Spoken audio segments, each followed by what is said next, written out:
You're welcome back to the Pulse on the Joy News channel on Multi TV. Now, a 7-year-old girl accused of witchcraft, confined and tortured by her father has been rescued at Achiasi Wansamre near Aswofia in the Ashanti region. Her abusive father, Kwabna Yeboah, is in police grips following a report by the Sontreso hospital officials after the culprit's fiancé had sneaked the child out there for medical attention. Erastus Asaredonko of Love FM has this report. Little sister's body portrays visible marks of pain inflicted on her by her 34-year-old father for over a month of confinement and physical abuse. Looking frail and perhaps too small for her age, doctors tell Love News X-ray results show multiple fractures on her left leg and arm, believed to be the result of beating.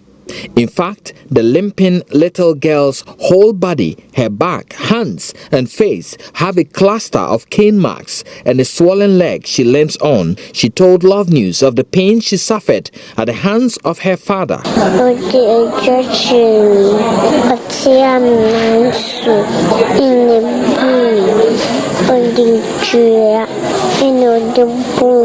He burnt my fingers with fire.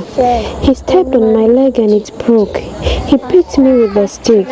He wouldn't give me food and will not take me to school. Yeboah's fiancé told Love News she had to save the girl because her ordeal was becoming unbearable. He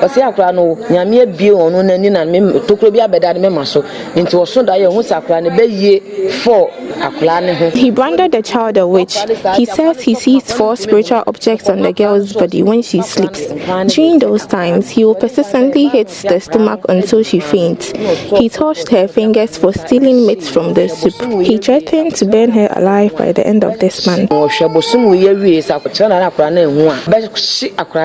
Pediatrician at the Sontreso Government Hospital, Dr. Ashura Bakari, says the girl's fractures require surgery to correct. The child had multiple bodily wounds. Some of them have healed. Some of them are, you can say they are new wounds, especially on the hand. She had swelling of the fingers and septic wounds, like wounds which are infected around the knuckle. I might say it's deteriorating, yeah. There was smell, most probably from the wound. She also has scars, looks like burn scars at the back and on the arm. And when we did x-ray, it shows multiple fractures. So the leg has 2 bones, both bones are fractured, and it's a complete fracture. But we have contact orthopedic surgeon at the Konfanochi Teaching Hospital. The Social Welfare Department is in the process of securing a new home for the traumatized child. Godfred Adogo is a social development officer on the case. We are looking at how to help the child. The child is psychologically traumatized. The child needs to be removed from the home where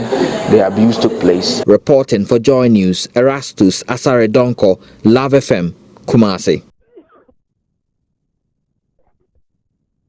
That's a sad story there from Kumasi. But let's speak to Erastus briefly on what else has happened since we reported this story. Good afternoon to you, Erastus.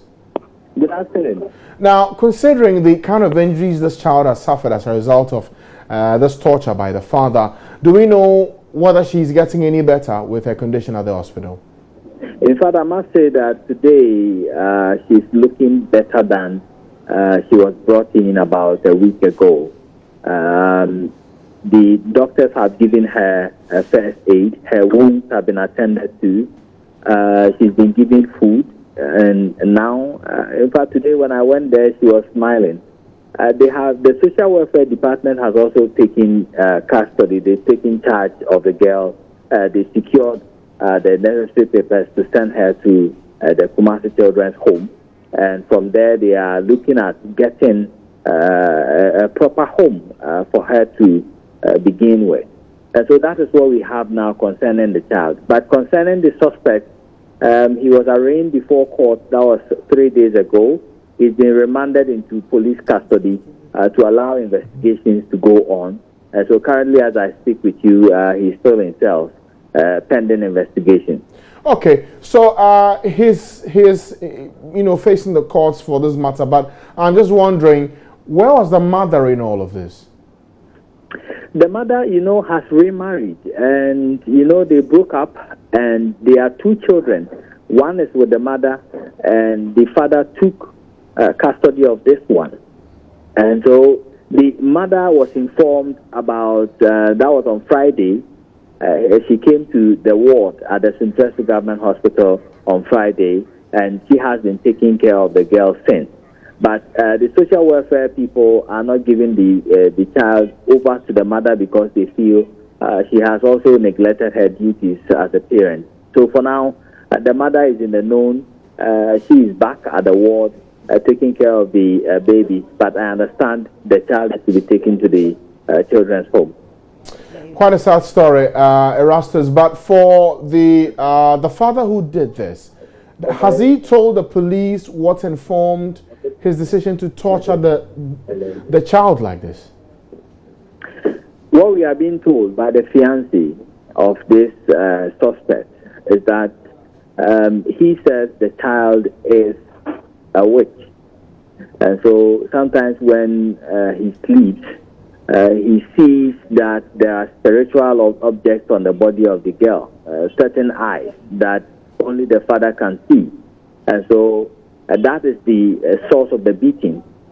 So when he sees it like that, he wakes up, puts the child's head in a well constantly for some seconds until she cannot breathe. Then he pulls her out. Sometimes he stepped on his leg, deliberately broke it, and refused to send her to the hospital. So we are having multiple fractures of the leg bone, which has started healing in the wrong position as well. And so that is what the doctors are trying to raise some 3,000 Ghana cedis to be able to correct that, fracture before they even go ahead to look at the other bodily injuries that he has. And for the parents, the father, the mother, they are unable to raise this money for the child?